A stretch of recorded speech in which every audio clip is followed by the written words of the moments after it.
It's Breakfast with Friends and time for us to go live on Facebook and on YouTube and to say a very good morning and welcome to Mr. Nico Kleynhans, who's joined us in studio this morning. Good morning to listeners and to everybody else.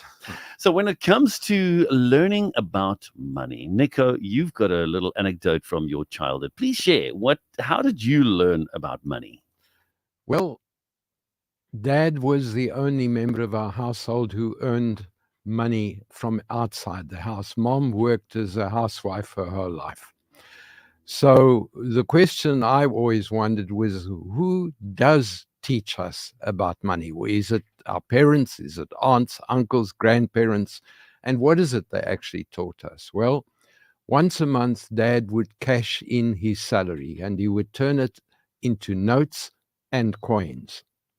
And then he would come home and Mom and he would go into the bedroom, shut the door, and we knew this was now the family's finance time.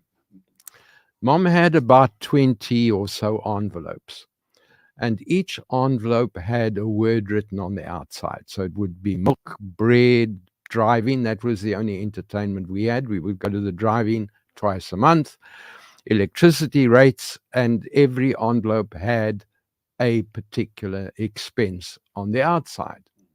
And then Mom and Dad would put the money that particular budget item needed in the envelope. And we spent until the envelope was empty.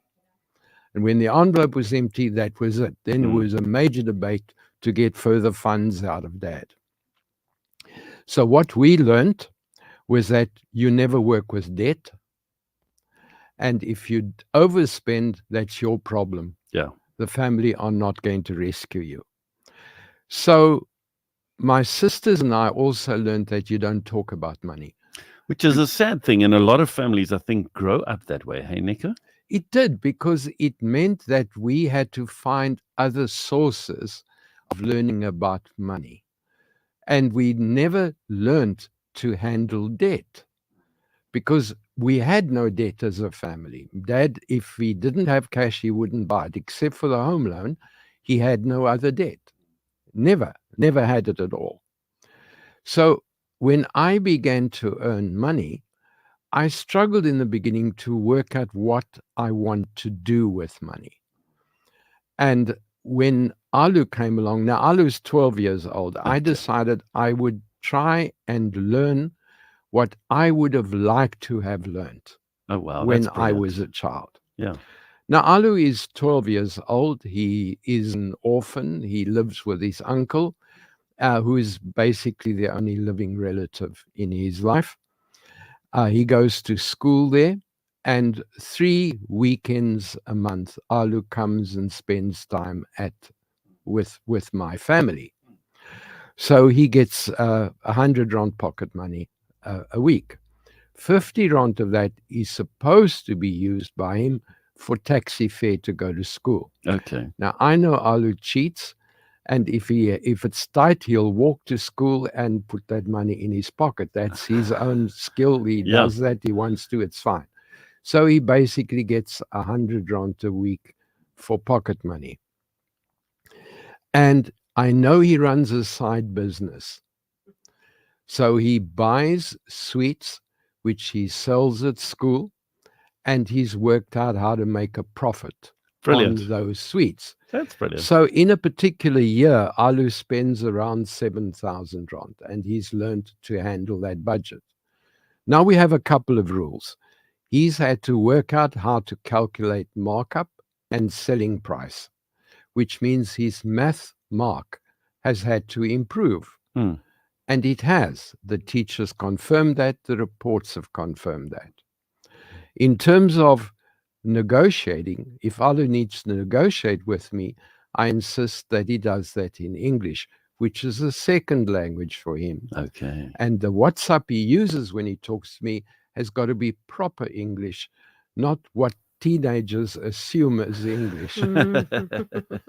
But that means his English mark has also gone up. And he was very proud a weekend ago when he got complimented in the class by the quality of his English.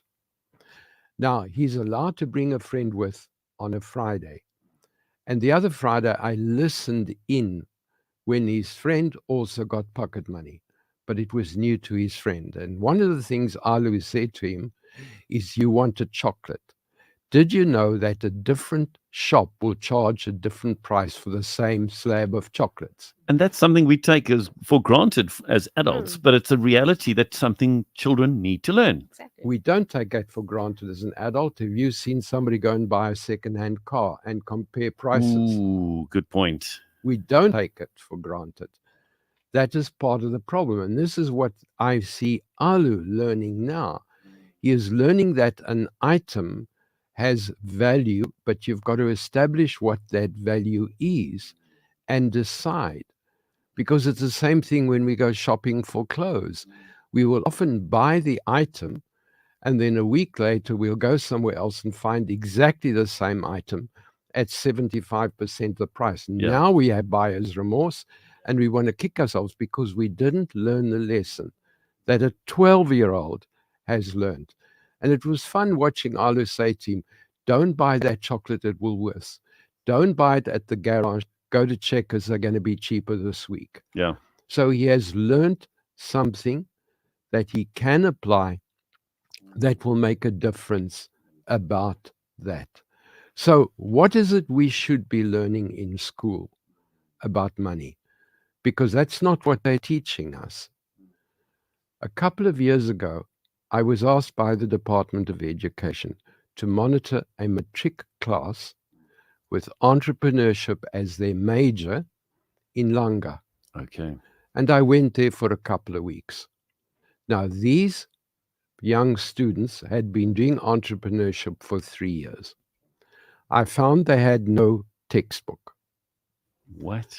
The teacher taught them in the vernacular, Oh, but the exam was going to be written in English, which meant when the exam came, they were not going to know the terms Yeah. that they had to use. And that was going to affect their mark quite severely. When I challenged the Department of Education, they said the students would get 4% as a gift because of that problem. Only 4%. 4%. That's nothing. Of course, it's nothing. But the worst thing is when I asked the students, having now looked at entrepreneurship, what kind of business do you think you should be running? The most popular business in that matric class was to run a shebeen. Oh, goodness me. The second most popular one I can't mention on a Christian radio station. Because it's not a legitimate business. It's not a legitimate business. It's actually a criminal. So how then does running entrepreneurship in a high school, in that high school, create financial acumen? It doesn't. Yeah. How then does it help entrepreneurship? So for me, we do need to look at the next generation, and we do have to look at quite basic things. How do the kids handle pocket money? And if that's when they've got to learn how to budget. And as they get older, the pocket money gets more, and they buy more items, even to the point of deciding what clothes they're going to have. But we can make a difference, We can. and we can do it within our family. Yeah, definitely. Nico Kleynhans, thank you so much for your time and giving us some real things to think about. Appreciate it.